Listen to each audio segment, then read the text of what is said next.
여러분 반갑습니다. 비트 대박입니다. 2022년 1월 10일 오후입니다.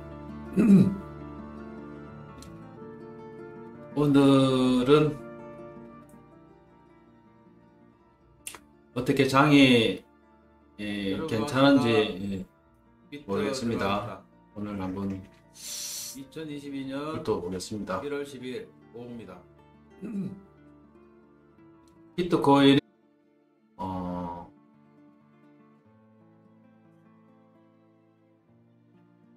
코인 동향을 마찬가지로 들어가겠습니다.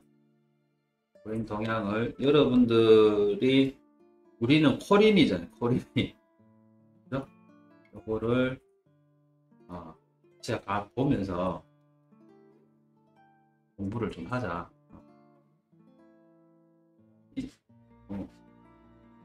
올라간다 내려간다는 사람들이 있는데 비교를 한번 해보자 이 얘기입니다.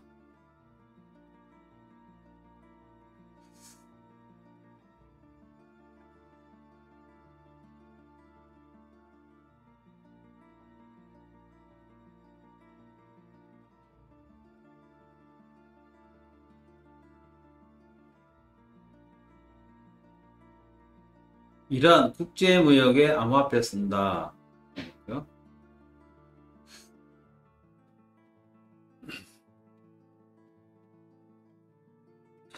잭도시 비트코인 개발자 위한 법적 방어 기금 조성 제안.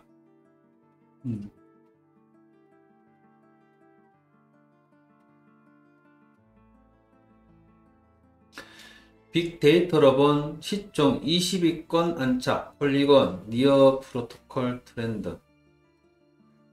뭄바이 테스트넷에서 EIP1559가 성공적으로 반영되고 오늘 18일 EIP의 메인넷 적용을 예고한 폴리곤의 시세가 급등했다. 이로써 시바이누를 밀어내고 시총 13위 자리를 차지했다. 오, 잠깐만요. 폴리곤이 지금 시총이 몇이지?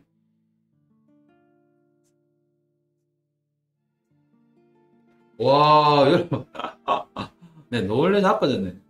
폴리곤이 도지 다음 9위입니다, 9위. 와, 진짜 이거 무섭다, 폴리곤이. 야, 야.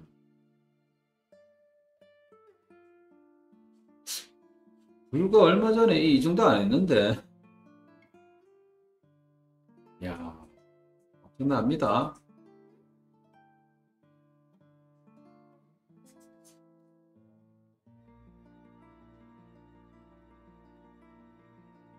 그리고 폴리곤과 비슷한 레이어2 블록체인을 발행한 니어 프로토콜이 강세를 기록하며 시총 20위권 안에 이름을 올리는 등 투자자의 이목을 집중시켰다. 니어 프로토콜은 지난 한 해 개발자가 세 번째로 가장 많이 증가하면서 생태계가 확장했다는 점에서도 주목받았다. 와. 폴리곤도 개발자가 많이 들어왔는데 니어 프로토콜에도 많이 들어왔다는 얘기잖아요. 야, 지난해 개발자가 세 번째로 이런 걸 주목해야 된다. 우리 닝징님이 니어 샀잖아요. 야, 우리 닝징님 대단하다. 12, 폴리곤 9위, 8위가 도지. 여기에 가지고 계신 분들, 탑 10, 탑 20위 안에 가지고 있는 것도 여러분들 좀 제법 있죠? 대단하다. 진짜. 우리 닝징님이 나보다 괜찮은 것 같아.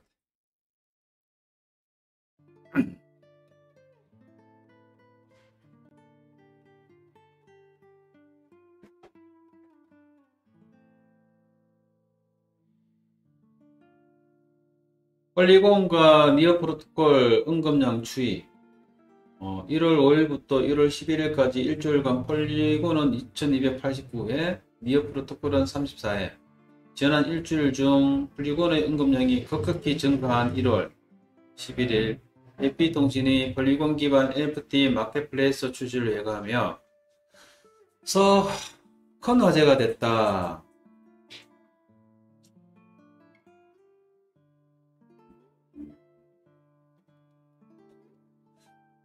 어,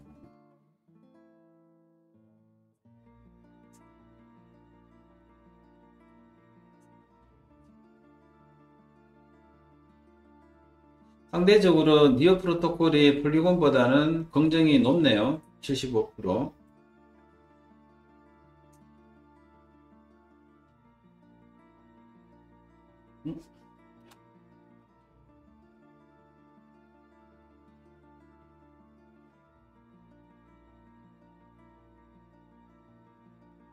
자, 우리가 잠깐만요. 폴리곤 어, 폴리곤을 잠깐만요. 우리가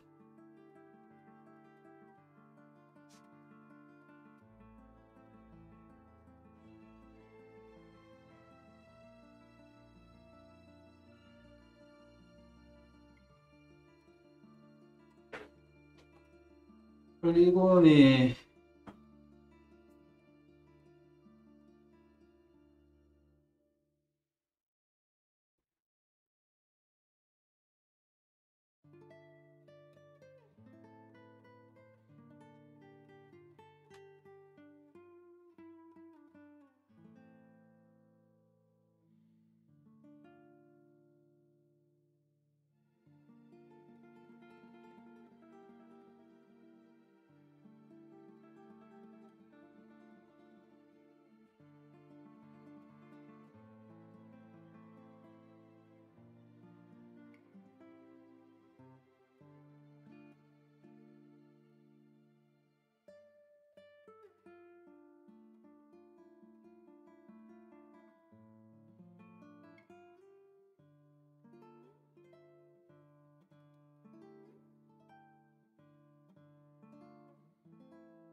음, 수량이 안 나와있지?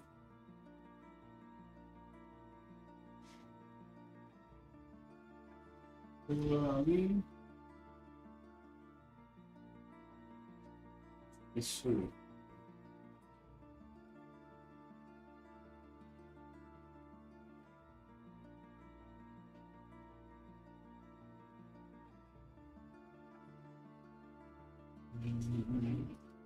이게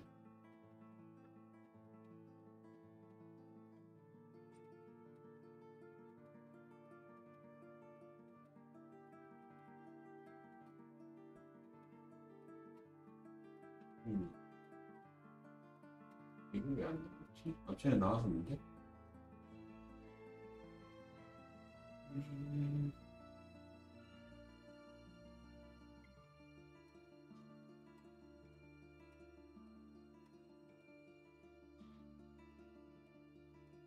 네, 3,000개. 야, 음?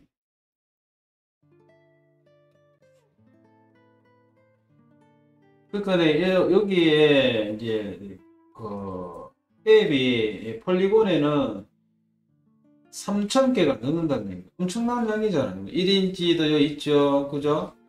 여기 보면 뭐 서치 사업도 이거 보시면 여러분들 알만한 코인들 토큰들 많습니다.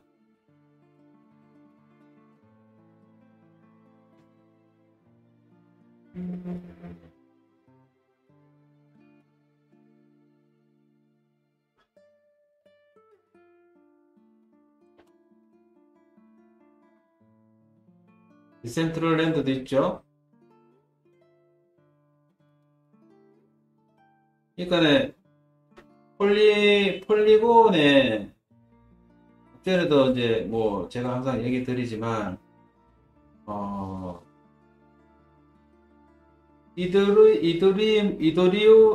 이더리움을 이제 돌리려 하면 제대로 돌리려면 현재는 폴리곤이 없이는 안 된다. 폴리곤 생태 환경을 제대로 활용할 수 있는 여건을 만드는 게 폴리곤인데, 기존에 이더에 붙어 있던 개발 앱들이 이제 폴리곤으로 많이 옮겨왔죠. 그리고 폴리곤에서 개발이 많이 이루어지고 있죠. 이더 2.0이 나오더라도 폴리곤은 충분히 독자 생존, 자생력을 키우죠. 독자 생존이 아니라 충분히 괜찮다. 만약에 이더 2.0이 나오고 해가지고 폴리곤이 사라진다. 만약에 사라진다면 앱들 개발자들이 이렇게 폴리곤 쪽으로 올 이유가 없죠. 그죠? 폴리곤의 안에 이 엄청납니다. 이 수량이 3,000개가 넘습니다. 이 코인들이 이렇게 많지는 않거든요. 이거 폴리곤이 엄청나다는 얘기죠, 여러분. 이런 거는 정말 이거 생각을 해봐야 된다. 저도 잘은 모르지만 폴리곤 안에 이렇게 많이 들어있다. 엄청나다. 3,000개가 넘는데 3,000개가 엄청나지 않습니까? 뭐 폴리곤에 대해서 여러분들 뭐 잘 아시겠지만, 그죠?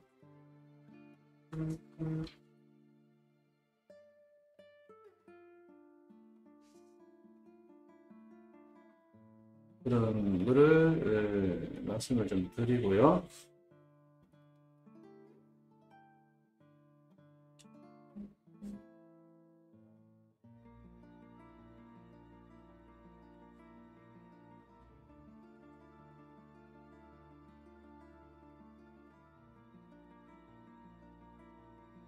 미 연준 턴 어라운드로 어려워진다. 인플레와의 공생 선택 가능성이 있다. 미 연방준비제도의 턴 어라운드로 인한 어려움을 겪게 될 것이라 주장이 나왔다. 포버스 억만장자 폴 튜드 존스는 MBC와의 인터뷰에서 받게 된 비트코인 관련 질문에 중앙은행이 하는 일을 지켜봐야 한다. 인플레이션 해지 수단으로 간주되는 자산은 어려움을 겪게 될 것이다. 다만 자산이 상대적으로 하락할지 상승할지는 정확히 예측할 수 없다고 말했다.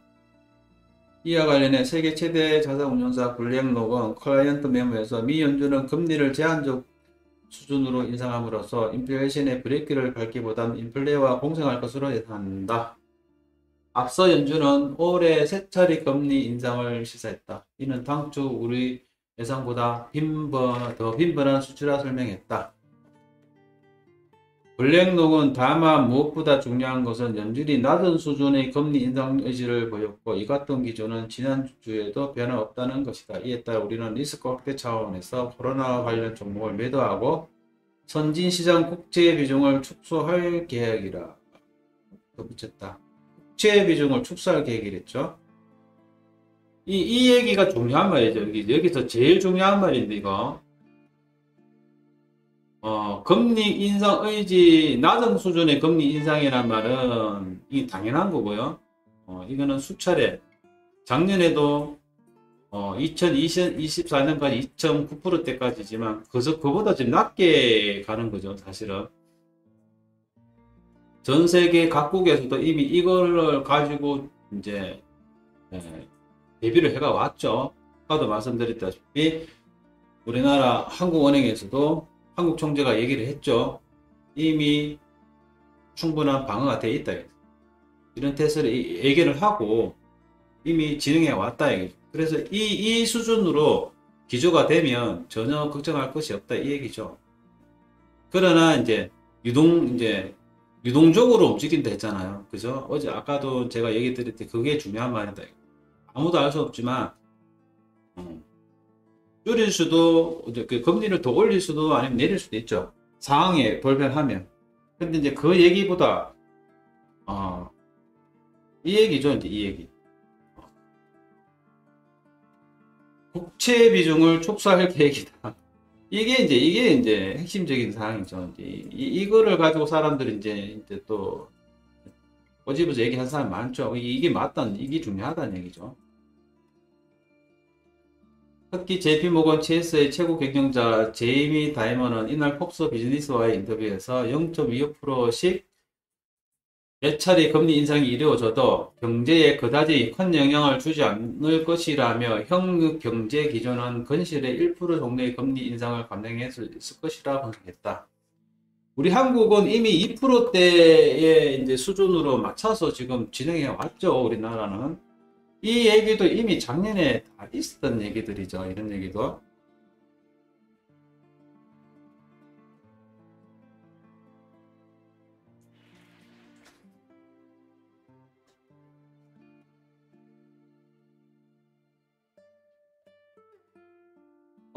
골드문님, 안녕하십니까? 반갑습니다.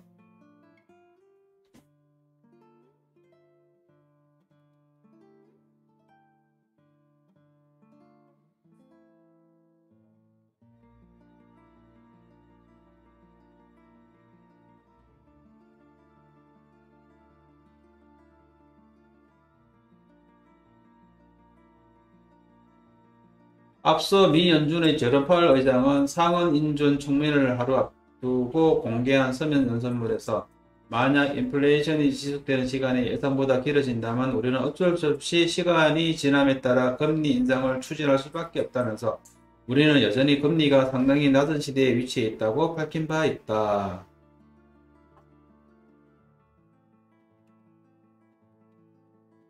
그러니까 이 얘기 이제 아까 제가 이제 우리가 이제 예, 그 암호화폐 전문가들이나 여러 사람들이 이제 요 말을 가지고 혹자는 이제 낮은 금리로 지속할 것이다. 또 혹자는 금리가 뭐 어쩌고 저쩌고 할 것이다. 이렇게 얘기하는데 있는 그대로 받아들이면 됩니다. 있는 그대로. 상황이 좀 나빠지면 당연히 이제 그러니까 지금에 이렇게 나온 거는 상황이 예측을 안에 범위 안에 든다는 전차에서 이렇게 올린 거고 나빠지면 얼마든지 유동적으로 바뀌죠. 당연하다.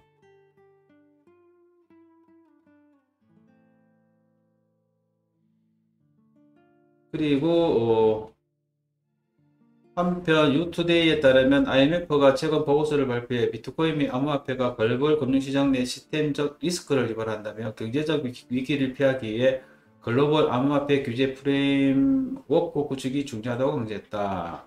주식과 암호화폐 간의 상관관계는 시장 변동성이 높은 기간에 증가하는 경향이 있다. 상관관계가 시장 변동성이 높은 기간에 증가하는 경향이 있다. 비트코인의 급격한 가격 하락에 파급 효과를 낼 수 있다며 비트코인은 주식과 함께 거래되는 만큼 포트폴리오 다각화 수단으로 사실상 다각화 수단으로서 사실상 실패했다고 설명했다. 누가? IMF가. 얘들은 당연히 이 말 하죠. 당연히. 그리고 사실 맞죠. 아까 제가 얘기 드렸잖아요. 그죠? 금리가 올라가면 제일 싫어하는 쪽이 주식시장이 됩니다. 주식시장. 그죠? 안전자산을 하면은 주식은 불안전 자산이잖아요. 그죠? 불안전 자산의 주식이 금리에 따라서 울고 웃는데, 그죠? 울고 있는데, 거기에 지금 가상자산도 동조를 하고 있다. 근데 이상하게 주식이랑 가상자산이 같이 움직인다 이거죠. 같이 상관관계 시장 변동성이 높은 기간에 증가하는 경향이 있다. 시장 변동성이 높으니까 같이 움직인다 이 얘기입니다, 여러분. 같이 움직인다 이 얘기거든요. 실제로 지금 그렇죠. 실제로 같이 움직이고 있죠.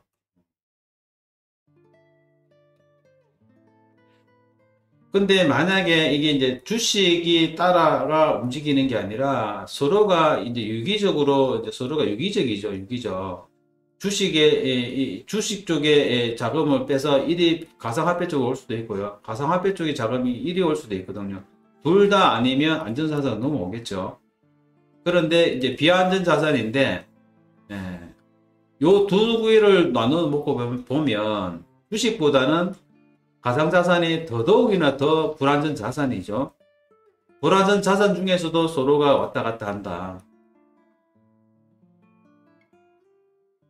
그런데 이제 비트코인이 잘못되면 주식시장에 악영향을 끼칠 수 있다. 그 말이 이제 비트코인의 급격한 가격 하락이 파급 효과를 낼 수 있다. 이런 얘기죠. 그래서 비트코인은 주식과 함께 거래되는 만큼, 그죠? 비트코인이랑 같이 움직이니까 포트폴리오 다각화 수단으로서는 사실상 실패했다. 현재는 IMF는 충분히 이런 말 하고도 남죠. 그죠? 이렇게 얘기하면서도 한편으로는 뭐라고 얘기합니까? 스테일 코인으로서 이거를 이제 어느 정도 인정을 해주고, 이거를 제도권 안으로 넣음으로 해가지고, 스테이블 코인이, 민간에서 발행을 해도 충분히, 인정해 줄 수 있다는 말을 또 하고 있죠. 그죠? 그런 얘기를 하고 있죠, 얘네들이. 이거를 잘 있는 그대로 받아들이고 있는 그대로 해석을 하면 됩니다, 이런 거는. 우리가 꼬아서 생각할 필요는 없다. 있는 그대로 해석만 잘하면 있는 그대로, 그죠?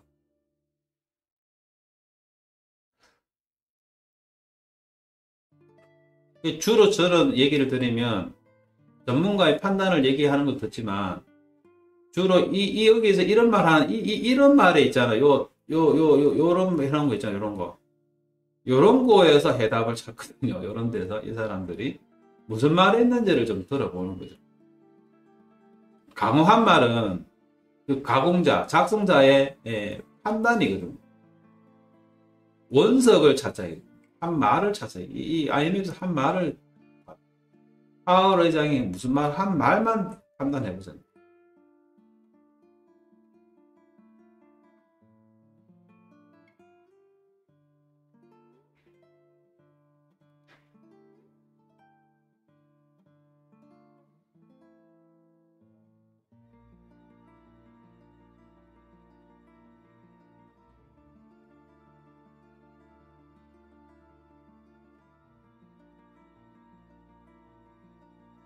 시중에 풀린 돈 또 사상 최대, 증가율 13년 이래 최고.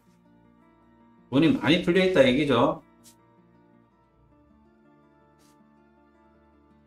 기준금리 인상으로 개인들이 주식 등 위험자산 매도에 나서면서 시중에 풀린 돈이 한 달 새 39조 넘게 급증하는 등 또다시 사상 최대치를 경신했다.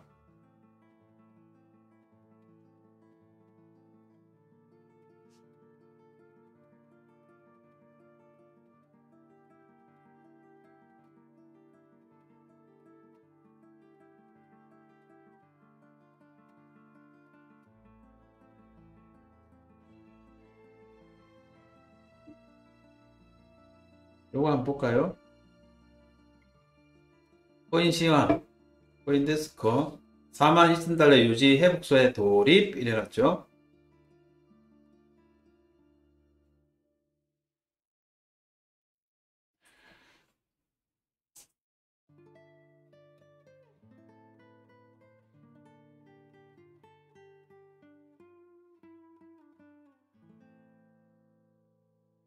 그러니까 이제 현재로서는 이제 소비자 물가 지수 보고 또 발표를 앞두고 대부분 매수자가 관망하고 있고요.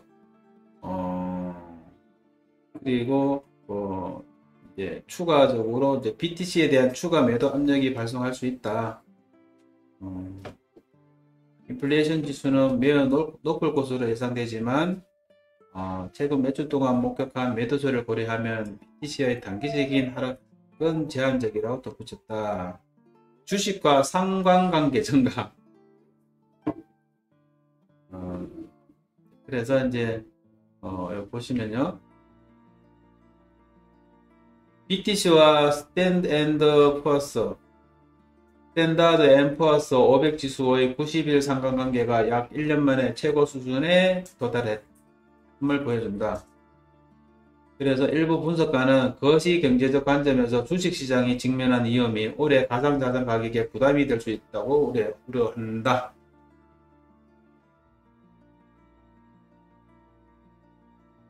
가상자산은 성장주와 같기 때문에 금리의 움직임에 민감하다고 언급했다. 그죠? 맞죠? 제가 말씀 한번 드렸죠, 앞전에. 즉 높은 금리는 향후 몇 년간 회사 수익의 현재 가치가 낮아짐을 의미하고 그 결과 기업에 대한 가치 평가 및 주가도 덩달아 하락할 수 있다. 그러니까 이제 가상자산 또 성장주로 보는 거죠. 주식보다 가상자산이 더 유동적이라는 점을 잊어서는 안 된다. 제가 조금 전에 한 얘기죠, 이거. 그죠? 불안정 자산이라는 얘기입니다. 이는 곧 가상자산이 나스닥 지수보다 두세 배 더 떨어질 수 있음을 의미한다. 금융시장에서 금리를 정상화하는 과정이 아직 완료되지 않았으므로 현재 가상자산 가격은 결코 바닥이라 볼 수 없다고 언급했다.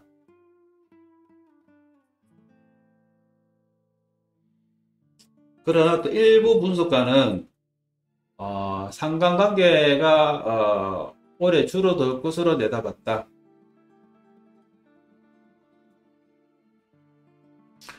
오한다이 에드워드 모야 분석가는 BTC와 주식의 상관관계는 올해 역대 최고치에서 불과 몇 퍼센트포인트 떨어진 반면 BTC는 약 40% 하락했기 때문에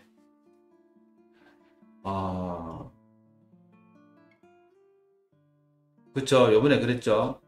주식과의 상관관계가 유지되지 않을 것이라며 향후 몇 달 동안 시장의 초점은 연방준비제도의 공격적 금리 인상 주기 및 대차대조표 축소 속도가 될 것이다.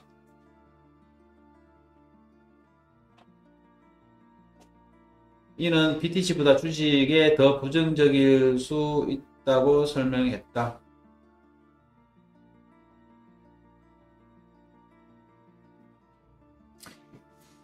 모야는 올해 말 미국 이외 국가의 경기 회복이 달러 약세로 이어질 수 있을 것으로 내다봤다. 결과적으로 달러 하락은 인플레이션 압력을 줄이고 가전자산 및 주식 같은 위험자산에 대한 지원을 제공할 것임을 예상할 수 있다. 장기적으로 보면 각종 경제적 요인이 가상자산 및 주식 가격에 계속해서 영향을 미칠 것이다. 특히 전통적인 투자자가 두 자산 모두에 노출되는 경우 그 영향은 더 커질 것이다. 현재 시장이 더 큰 하락폭을 기록한 2018년 시장과 다른 점은 지난 1년 사이에 가상자산 시장에 연구 자본이 대거 유입됐다는 것이라며 이는 전통시장과의 상관관계가 더 커졌음을 의미한다. 그죠? 이거 항상 제가 얘기하는 거죠.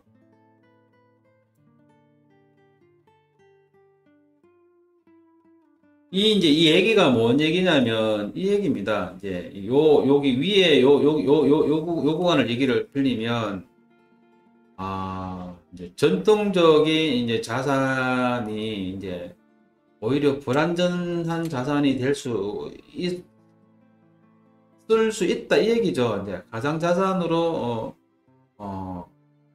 향후에 가상자산이 더 안정적일 수 있다는 이제 그런 이제 얘기죠.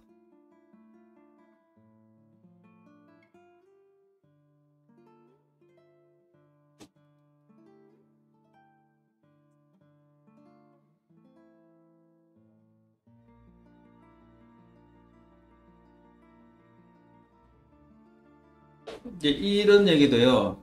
이제 전통적인 이제 그러니까는 이제 투자자들 있죠. 투자자들이 이제 가상자산으로 몰릴 때는 불안전한 자산이기 때문에 몰리기보다 현재는 불안전한 자산이지만 안전한 자산으로 이제 보고 있다는 거에 그런 거죠. 그런 거 하나. 그리고 아까 이제 얘기했던 성장주라 했잖아. 성장주라는 게 뭡니까? 현재의 가치는 미미하고 그쵸. 이게 주식으로 보면 IT 뭐 이런 거 있잖아요. 그죠? 바이오 이런 거죠. 근데 이게 나중에 잘 되면 폭발하잖아요. 이게 이제 성장주 아닙니까? 그죠? 성장주가 취약한 게 금리 아닙니까? 조금 전에도 얘기했고 지금 여기서도 얘기 나오잖아요. 그죠? 성장주들은 금리에 취약하다. 그러면 자금이 빠져나가면 성장주가 제일 먼저 빠져나간다 이거죠. 그죠? 아까 말씀드렸듯이 금리가 올라가면 혜택 보는 게 금융주나 그죠? 원자재나 이런 거죠. 그죠? 이득을 본다. 왜? 가격이 오르면 뭐돈 버는 사람들이죠. 그죠? 근데 가상자산이 성장주라 보고 있잖아요. 그죠? 우리가 성장할 거라는 걸 알았는데, 이제 요렇게 또 인식을 하니까 또 새롭다. 그죠? 아, 가상자산이 성장주다. 이제 이 말도 저도 이제, 아, 이게 이제 귀에 속 들어오네. 성장주기 때문에 이제 금리에 민감할 수밖에 없죠. 향후에는 이제 전통적인 투자자들이 성장주에 이제 투자를 하는 이유가 이제 불안전 자산에서 안전 자산으로 가는 게 이제 이게 성장주 아닙니까? 그걸 보고 이제 투자를 한다는 이제 그런 거겠죠.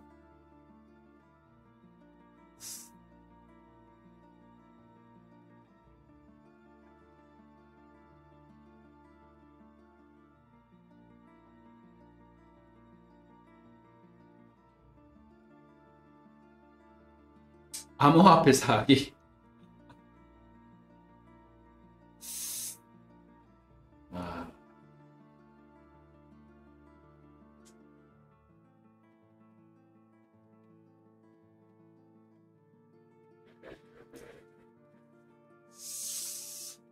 아, CBDC, 이제 파월 의장이 이제 이 얘기를 했죠. CBDC와 스테이블 코인이 공존 가능하다.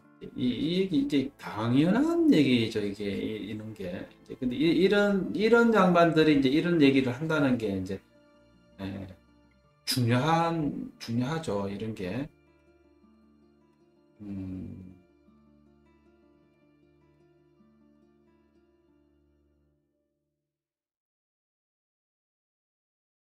스테이블 코인은 중앙은행 디지털 화폐, 그 CBDC죠. 와, 공천할 수 있다.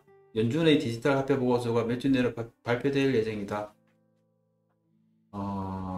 팻 투미 미국 상원 은행위원회 의원은 더 블록과의 인터뷰에서 모든 것은 설계가 중요하다. 디자인이 잘못되면 CBDC도 없는 게 훨씬 낫다. 설계만 제대로 돼 있다면 스테이블 코인을 반대할 이유가 없다. 어,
한떡 놀랬던 시장을 달랜 파월 총무에 어떤 발언했길래 당분간 저금리, 금리 팬데믹 전 수준, 금리는 팬데믹 전 수준 올리려면 시간이 걸린다. 공급망 문제 해소 등 인플레 낮아질 가능성도 아까 다 한 얘기들이죠.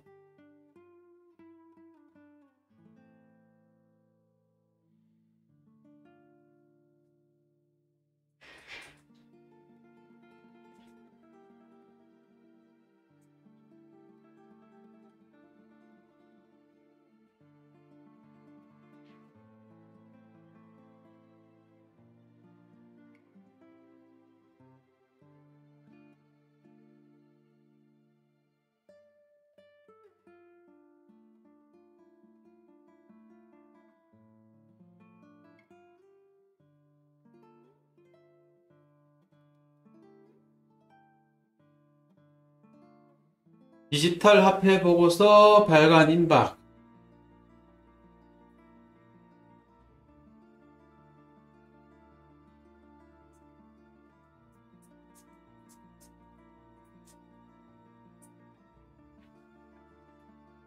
제롬 파월 미 연방준비도 의장이 청문회 출석해서 디지털 화폐 보고서가 준비된 상태다. 몇 주 내에 발표 예정이라고 했고, 스테이블코인은 중앙은행 디지털 화폐와 공존할 수 있다고 말했고, 거시 경제와 관련해서는 인플레이션이 지속되는 시간이 예상보다 길어진다면 어쩔 수 없이 금리 인상을 추진할 수밖에 없다.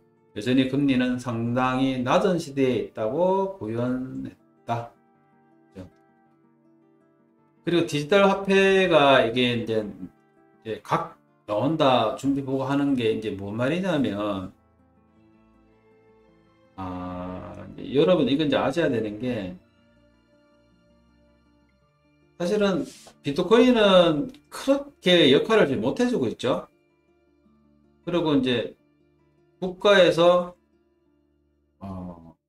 화폐를 발행을 하려고 했죠. 디지털 화폐를 하려고 하고 있죠. 그죠? 전통적 화폐에서 이제 디지털 화폐를 국가에서 발행하려고. 이게 CBDC잖아요. CBDC인데, 그러면 이제 기존의 코인들은 어떻게 되냐? 그거를 생각을 해야 되거든요. 각국에서 전부 다 이거 지금 만들려 하고 있죠. 각국에서. 그죠? 각국에서.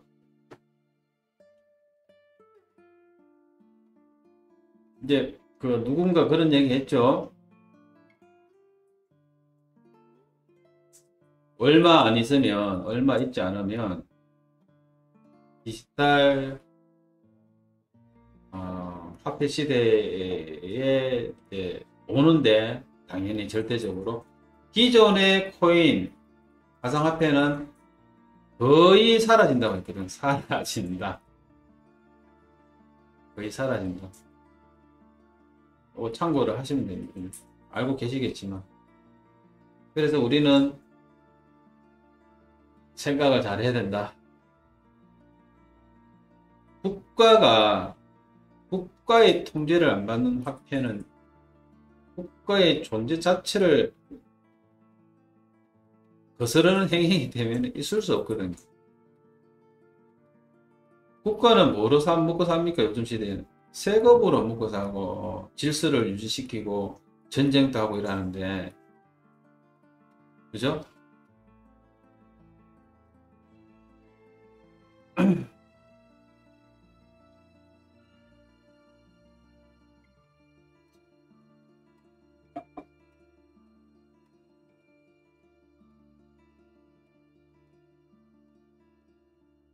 자, 코인 사항은 이 정도로 하고요. 그 다음에 3시간 23분 되는데, 자, 내일 뵙도록 하겠습니다. 고맙습니다. 이상 피터 대마였습니다. 감사합니다.